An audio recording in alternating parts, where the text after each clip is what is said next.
Kita buka dulu ya, Bu ya. Bismillahirrahmanirrahim.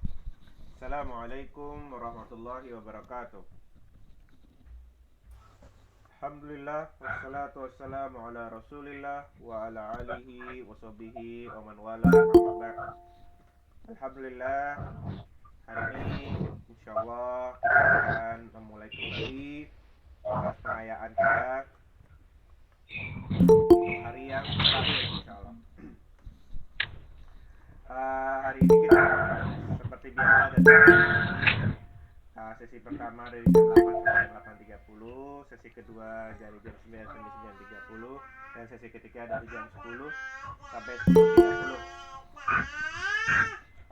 Alhamdulillah kita sesi pertama ini yaitu sesi bahasa Sunda. Alhamdulillah guru-guru kita sudah hadir dan waktu sudah menunjukkan jam 8.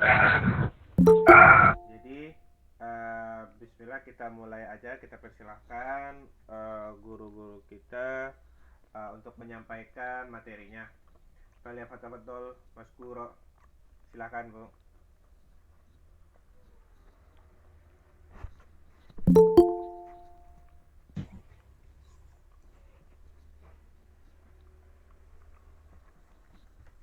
Silakan, Bu, sudah dibuka.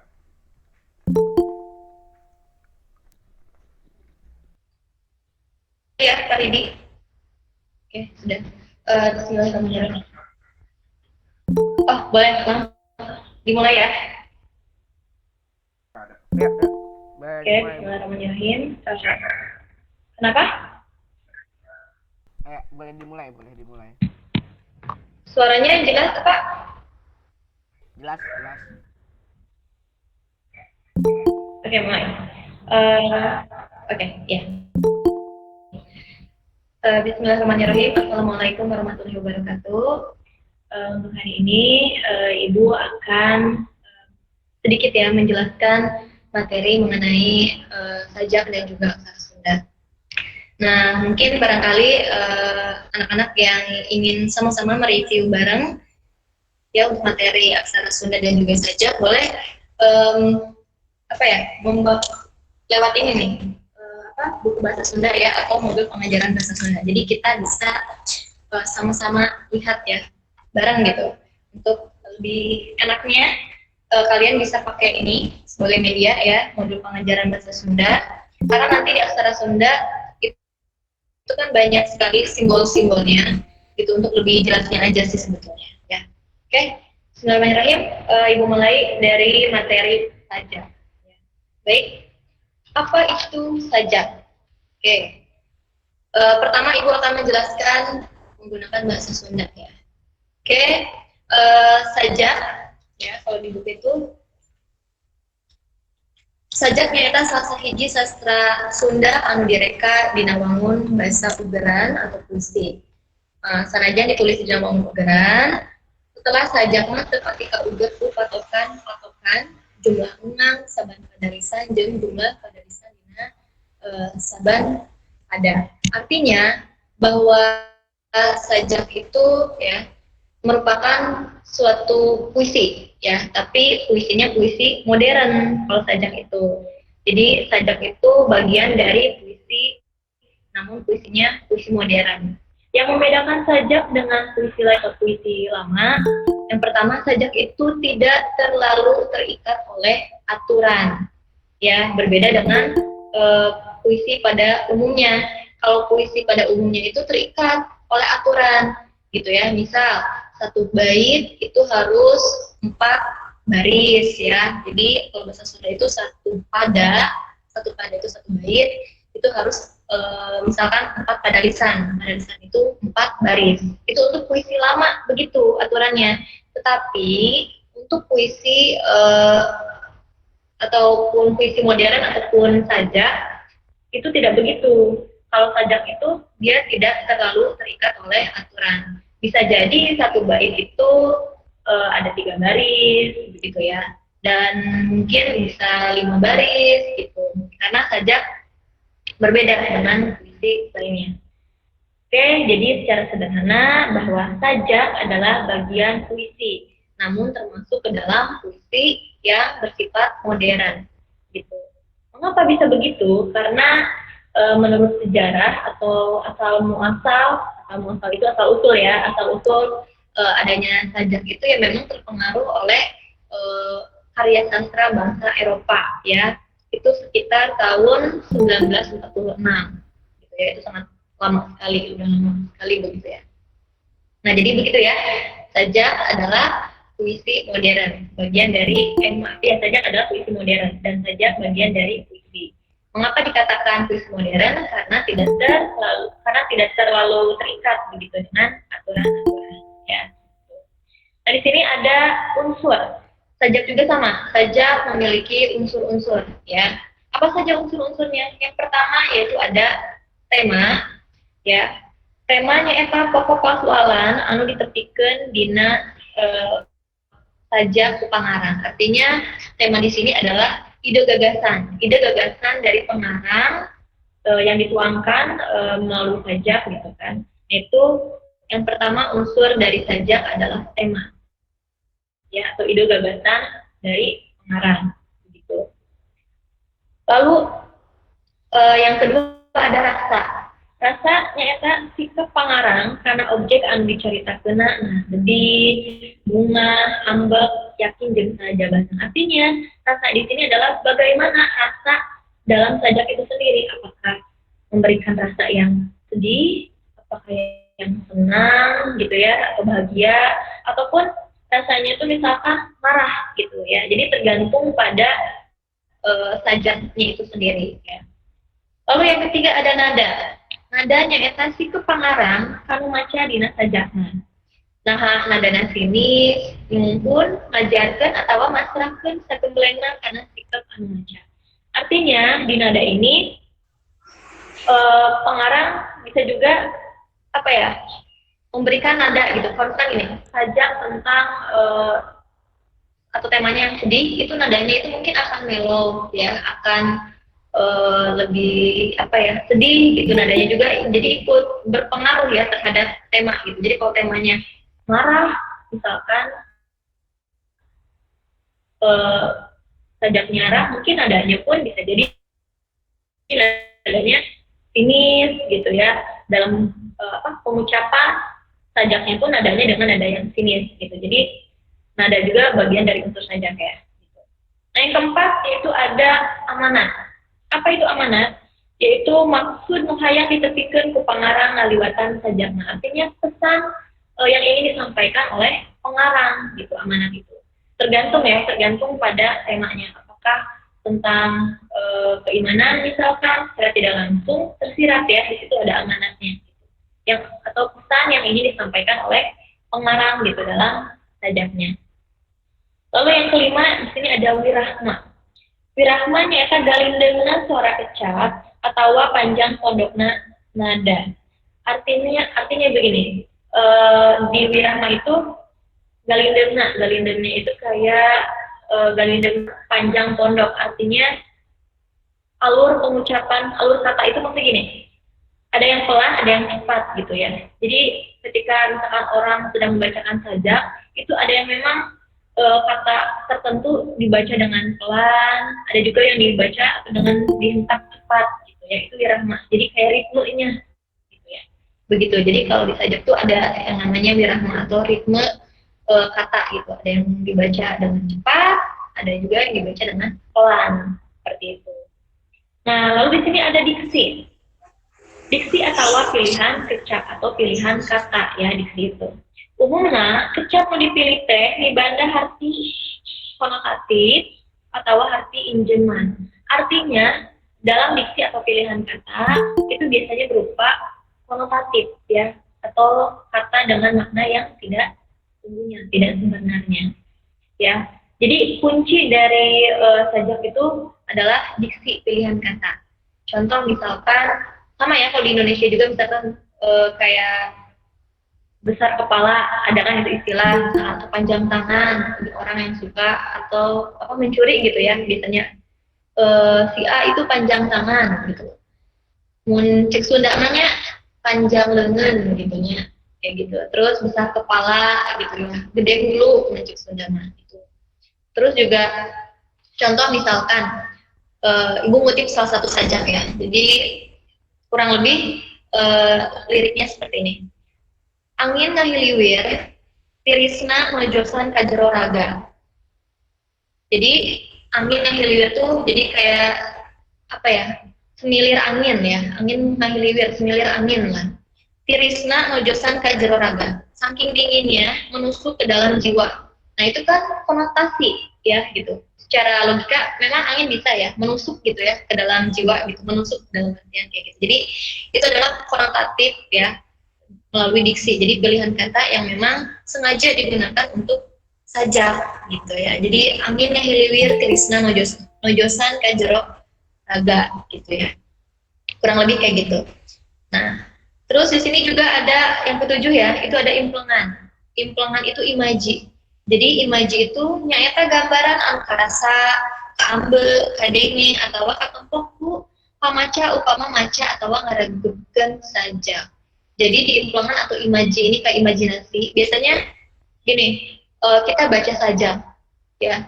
Ketika kita membaca saja, itu akan terasa gitu ya, kita sebagai pembaca, apa yang dirasanya itu misalkan, apa yang seolah-olah yang dirasanya, apakah sedih, apakah senang gitu ya, apakah marah, lalu yang terdengar seolah-olah apakah itu memang istilahnya apa ya, terdengar kayak apa yang misalkan semeliwir, apa, angin yang hililiwir gitu ya, kayak suara angin, itu kan secara tidak langsung kita otomatis gitu ya mendengarkan juga gitu, wah apa ya, desiran ombak misalkan, itu kan mempengaruhi imaji gitu ya. Kalau misalkan pengarang mendeskripsikan, menggambarkan keindahan alam, misalkan ada kata kicauan burung misalkan di pagi hari gitu ya, itu secara tidak langsung kita seolah-olah kayak ikut mendengarkan juga gitu ya, wah kicauan burung seperti ini gitu ya. Lalu yang dirasa misalkan kayak tadi, angin ngahiliwir tirisna nojosan kajero raga. Secara langsung kita merasakan bahwa angin itu sangat dingin sekali gitu. Jadi terbawa ikut hanyut dalam imajinasi dari sajak. Yaitu juga termasuk ya implengan atau imajinasi adalah bagian dari unsur sajak. Nah di sini juga terakhir ada gaya bahasa ya. Gaya bahasa itu nyata rakitan bahasa atau susunan kecap yang dipakai sangkan bisa menimbulkan pengaruh efek anu leleb karasana. Artinya bahwa gaya bahasa ini dalam artian susunan kecap ya. Jadi ketika pengarang sajak itu membuat sajak, dia akan menyusun kata-kata yang seolah-olah akan apa ya, lebih terasa gitu, leleb gitu ya. Istilahnya lebih mendalami sekali gitu. Makanya itu penting sekali gitu ya. Gaya bahasa itu sangat penting juga gitu, karena pemilihan kata itu berpengaruh sekali gitu ya. Itu untuk unsur. Jadi unsur saja itu ada 8 ya. Yang pertama ada tema ya, yang mana adalah ide gagasan dari seorang pengarang. Lalu yang kedua yaitu ada rasa. Rasanya yang ingin disampaikan oleh pengarang kepada pembaca, entah itu rasanya misalkan sedih, senang, marah, dan lain sebagainya. Yang ketiga ada nada ya. Nadanya itu tergantung dari tema. Apakah nadanya bisa sinis gitu ya, nadanya juga misalkan bisa mengajarkan, nyungkun ya. Nyungkun tuh istilahnya apa ya, kalau secara bahasa Indonesia-nya itu kayak apa ya, nyungkun agak susah ya menjelaskan. Misalkan gini, umpamanya nih, kalau nyungkun itu misalkan kalian berdoa nih ya, agak melebar sedikit ya pembahasannya. Misalkan kalian berdoa kepada, misalnya gini, kalian itu atau ada seorang yang nggak pernah sholat, yang ngajinya jarang, intinya ibadahnya 0 aja, tapi Allah memberikan kebahagiaan kepada orang itu, memberikan harta yang melimpah gitu ya, gitu. Jadi nah itu secara tidak langsung Allah tuh sedang menyungkun. Menyungkun itu kayak apa ya, Allah tahu orang ini itu salah, dia tidak beribadah, tapi Allah berikan gitu, Allah berikan apa yang dia mau gitu ya. Kenapa? Itu seolah-olah biar Allah itu berpikir gini, biar orang itu tidak beribadah kepada Allah gitu ya, kepada Tuhan gitu. Jadi itu sifat nyungkun. Nah, mungkin kalian bisa tahu apa yang bahasa Indonesianya, tapi secara kalau bahasa Sunda itu seperti itu ya, nyungkun itu. Jadi memberikan sesuatu yang memang secara sengaja itu kayak apa ya, yang membunuh secara perlahan orang itu. Jadi kayak gitu, misalkan ilustrasinya Allah memberikan segala kebahagiaan, kenikmatan sama orang yang gak pernah ibadah gitu ya, dengan dia memberikan segalanya gitu ya. Itu apa? Yaitu nyungkunnya Allah gitu ya. Jadi ibarat kata bahwa ya Allah sengaja memberikan itu supaya orang itu lupa gitu ya, kufur gitu sama Allah kayak gitu. Maaf ya, jadi melebar nih pembahasannya. Kali sini ada kata nyunkun soalnya. Nah yang keempat ada amanat ya tadi. Amanat itu apa? Yaitu pesan yang ingin disampaikan oleh pengarang kepada pembaca. Ya. Tergantung pada apa ya, sajaknya sendiri gitu ya. Apakah sajaknya tentang ibadah gitu ya, tentang rasa hormat kepada orang tua. Biasanya secara tidak langsung pengarang akan memberikan amanat gitu ya, secara tersirat gitu di dalam isi sajaknya.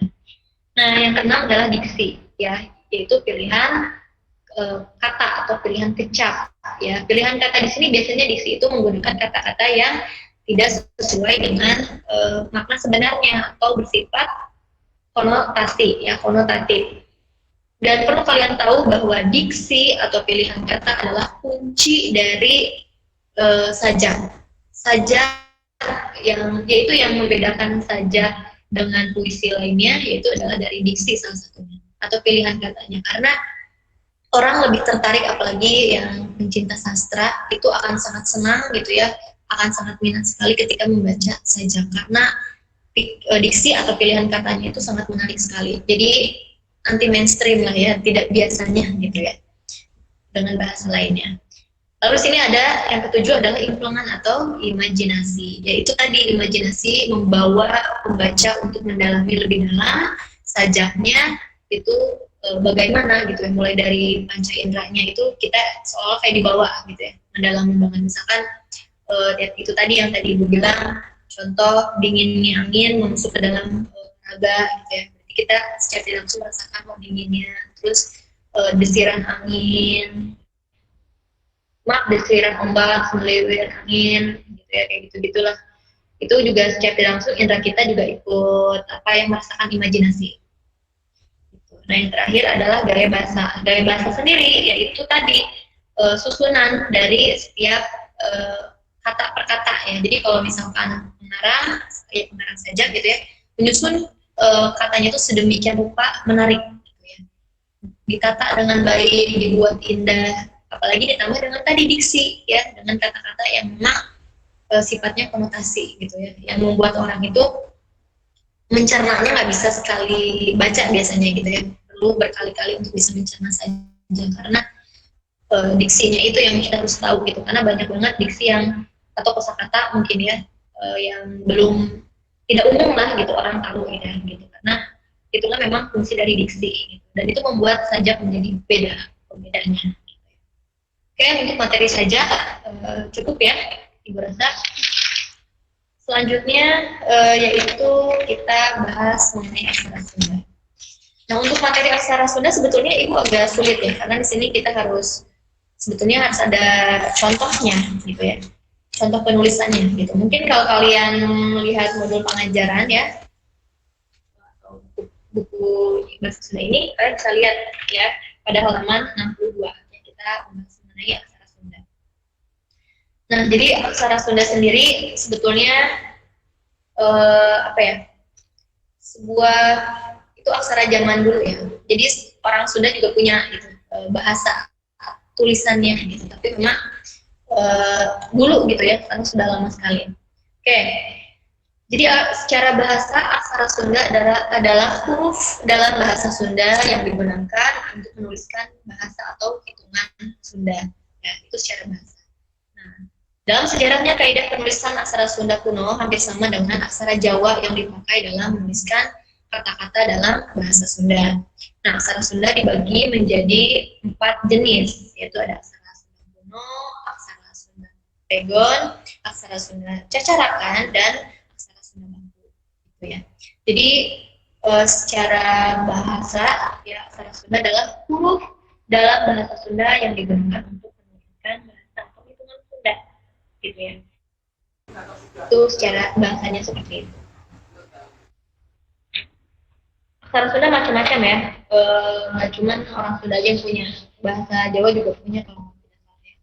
Nah, kita langsung aja ke Mikawano Wangun tata tulis aksara Sunda. Mikawano itu mengenal, ya mengenal bangun tata tulis aksara Sunda. Jadi ada apa saja? Yang pertama ada aksara suara atau vokal mandiri.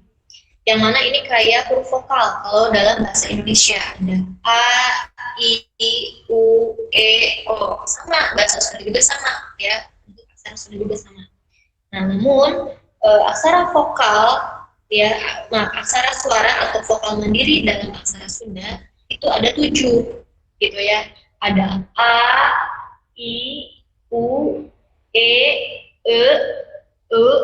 O ya. Mungkin Ibu pernah ya menerangkan nih di kelas bahwa bahasa Sunda itu ada 3 yang pembeda huruf E. Ada E, U. Ada yang pakai E, U, jadi E, jadi E, gitu. Nah, itu ada. Ya, jadi huruf vokal dalam aksara Sunda ada 7 ya. Ada A, I, U, E, sama O gitu ya. Jadi ada 7 itu untuk vokalnya, huruf vokalnya. Lalu di sini ada aksara Ngalagena. Kalau aksara Ngalagena itu huruf alfabetnya kayak A, B, C, D gitu ya.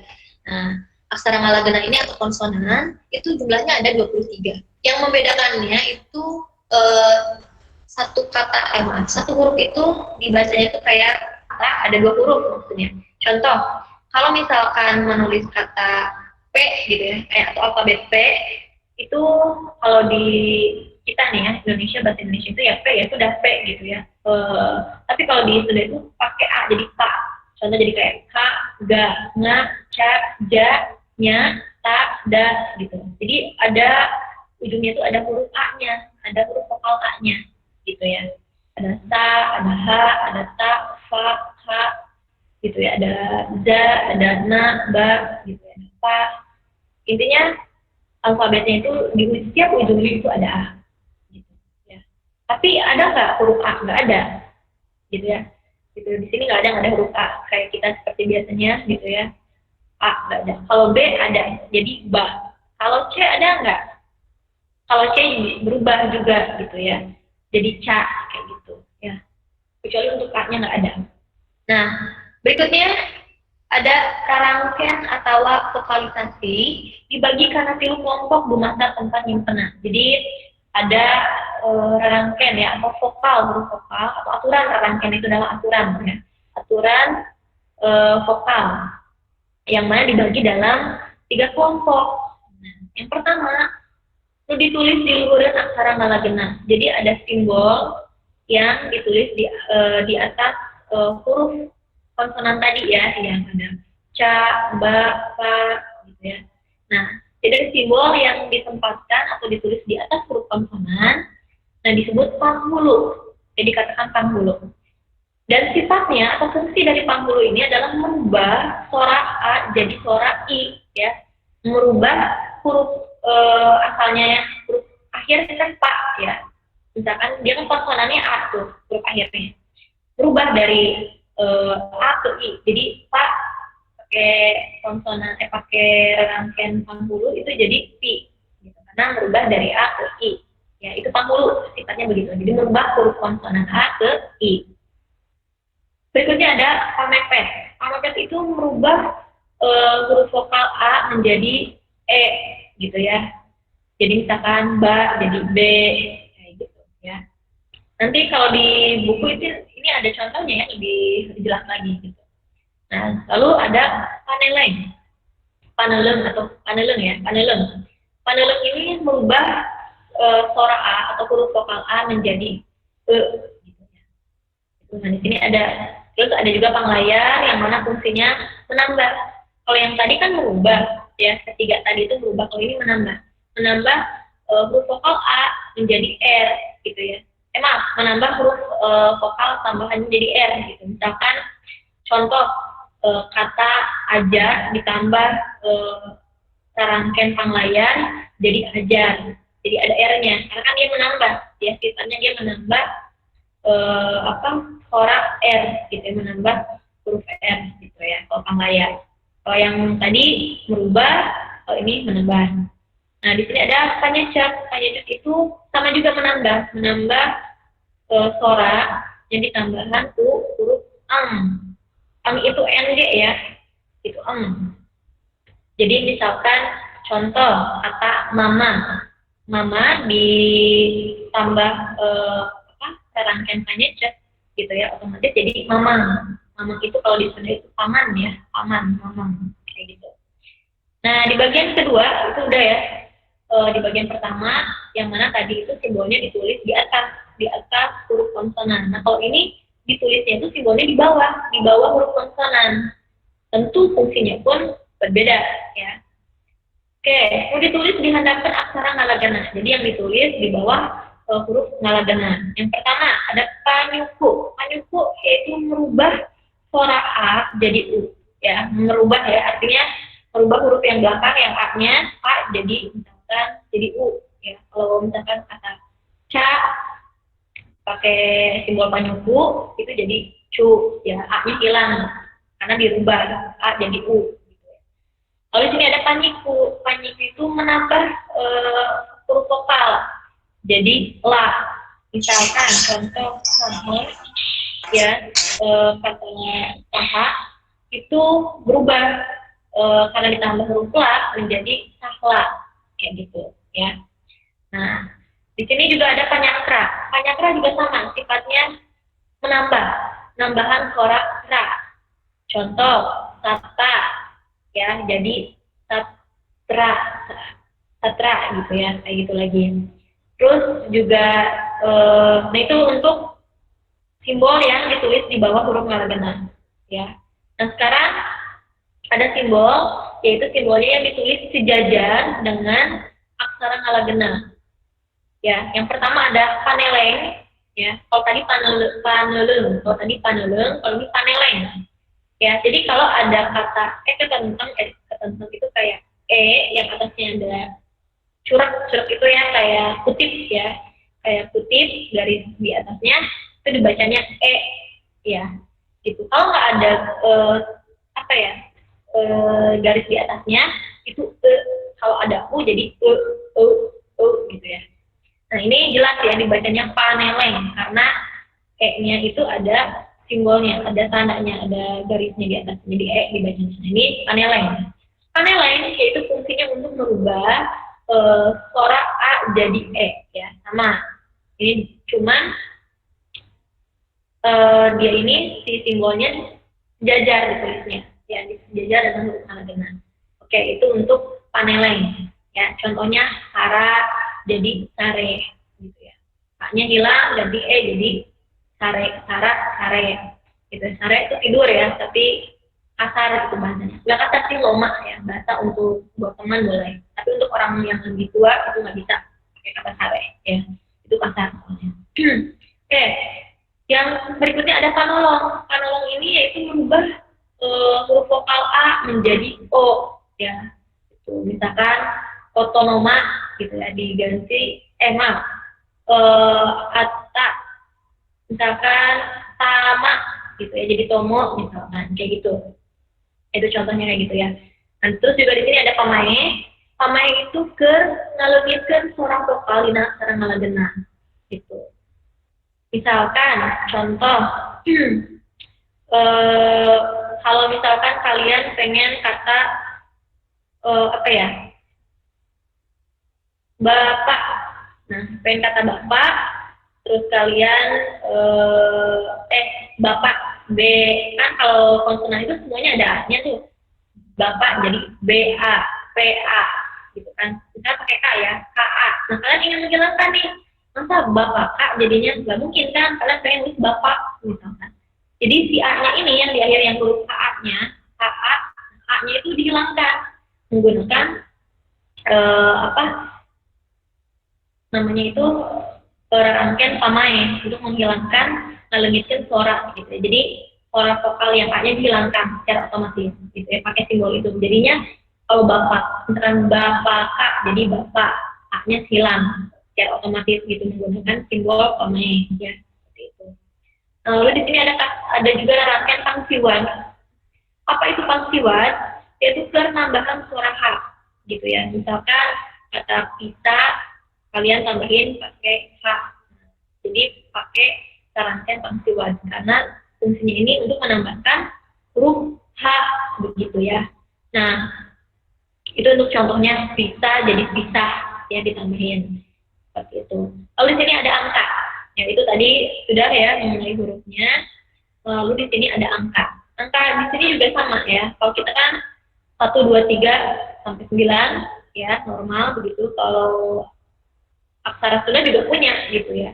Tapi berbeda dari segi penulisannya sangat berbeda sekali. Gitu ya. Mungkin angka 0 yang mirip-mirip gitu ya dengan aksara Sunda yang bulat kan itu juga agak mirip, tapi selebihnya angka 1 sampai 9 itu sangat berbeda sekali.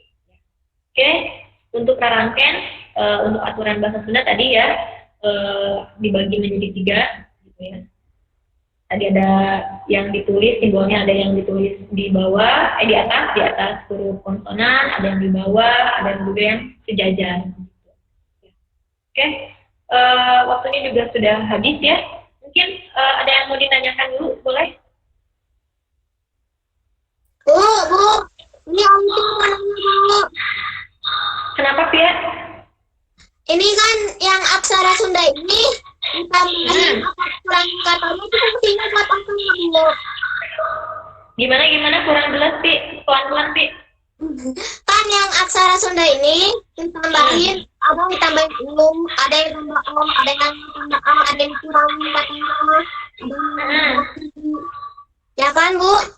Iya, lalu Itu fungsinya buat apa ya, Bu? yang mana yang buat apanya? Yang ya pokoknya aksara Sundanya itu yang tambahin dikurangi ganti itu fungsinya buat apa, Bu? Yang ini yang bagian mana? Yang kalau di buku yang C, yang B, atau yang mana? P? Atau semuanya? Oh, yang punktasi.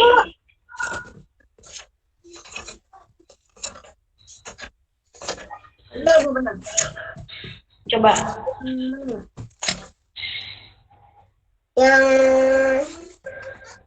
Yang ini yang apa namanya?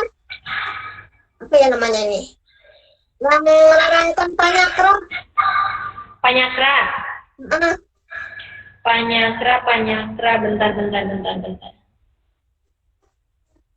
Yang bagian, oh ini. Oh, yang A, yang B ya. Oh, Iya, Bu.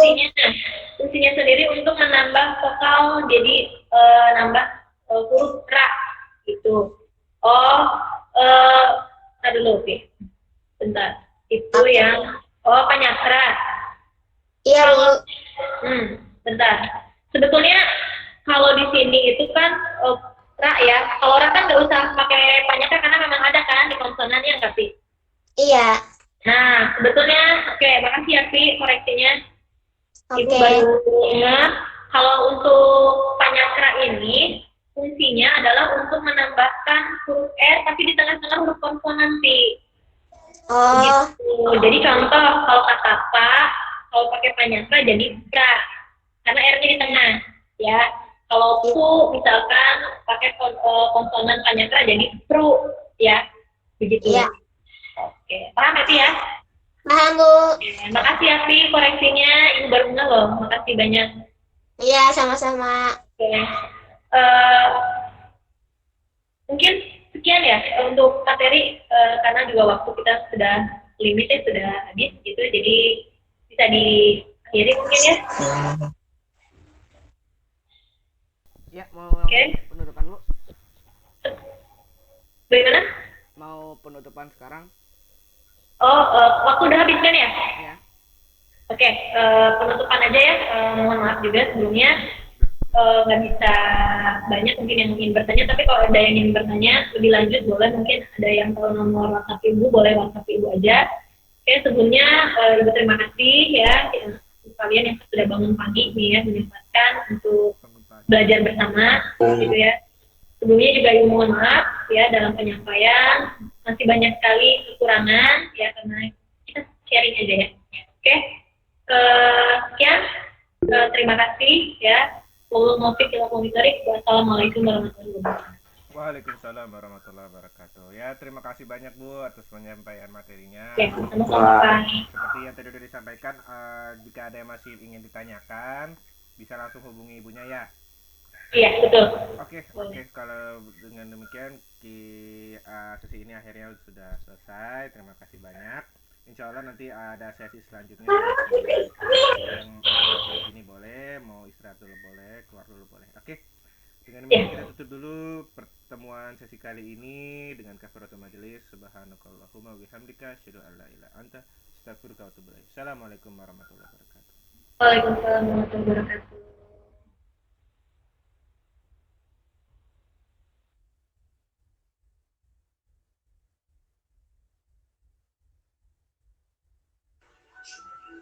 Ui.